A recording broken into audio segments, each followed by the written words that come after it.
Just when this tendency began in the Antarctic, it would be hard to say in terms of exact years.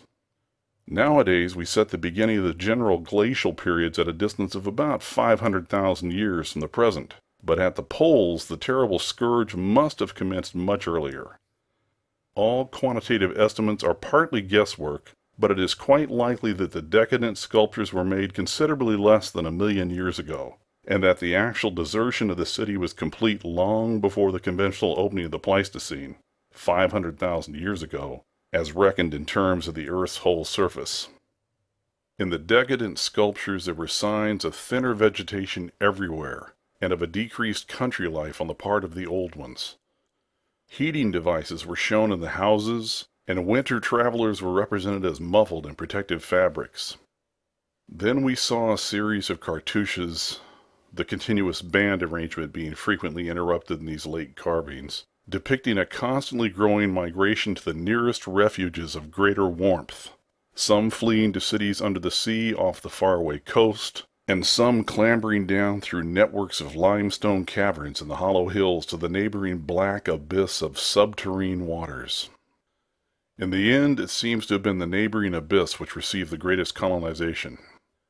This was partly due, no doubt, to the traditional sacredness of this especial region, but may have been more conclusively determined by the opportunities it gave for continuing the use of the great temples on the Honeycomb Mountains, and for retaining the vast land city as a place of summer residence and base of communication with various mines.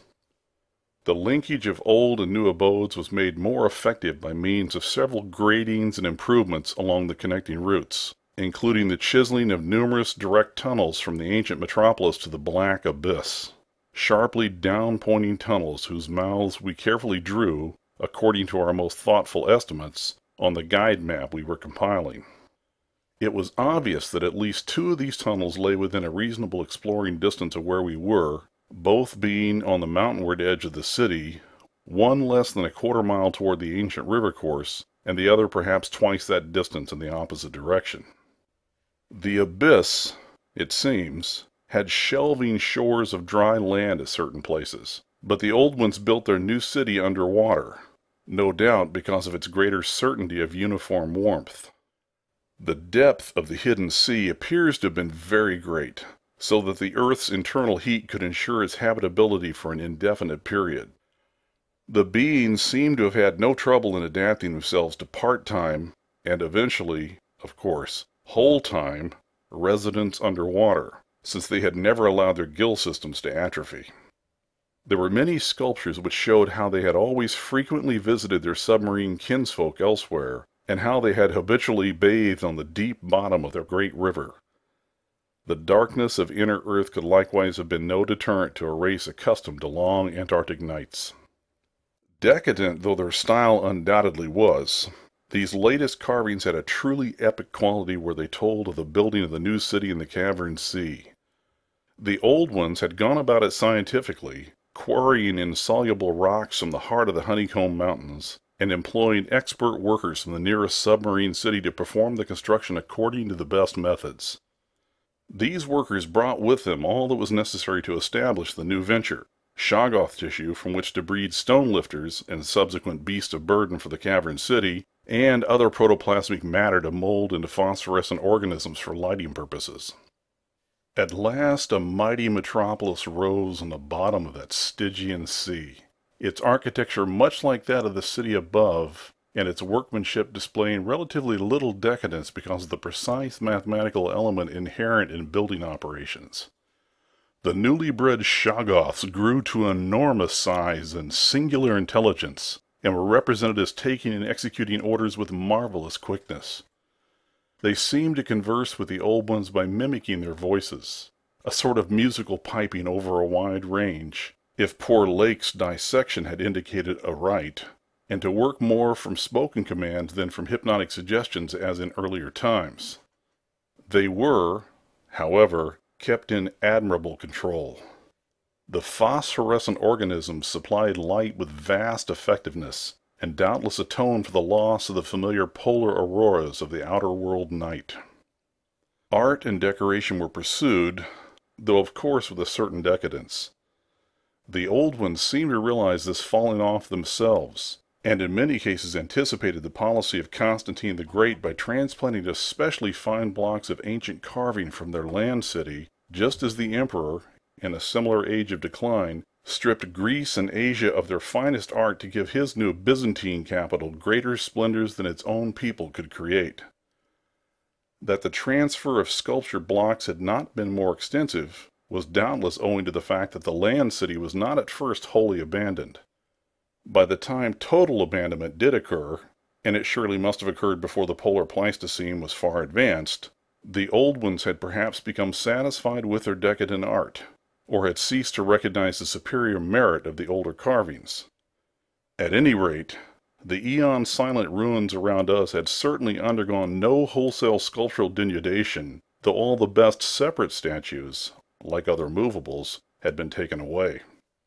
The decadent cartouches and dados telling this story were, as I have said, the latest we could find in our limited search. They left us with a picture of the old ones shuttling back and forth betwixt the land city in summer and the sea cavern city in winter, and sometimes trading with the sea-bottom cities off the Antarctic coast.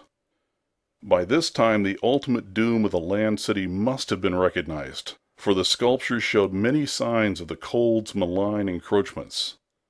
Vegetation was declining, and the terrible snows of the winter no longer melted completely even in midsummer. The saurian livestock were nearly all dead, and the mammals were standing it none too well. To keep on with the work of the upper world, it had become necessary to adapt some of the amorphous and curiously cold-resistant shoggoths to land life, a thing the old ones had formerly been reluctant to do. The great river was now lifeless, and the upper sea had lost most of its denizens except the seals and whales.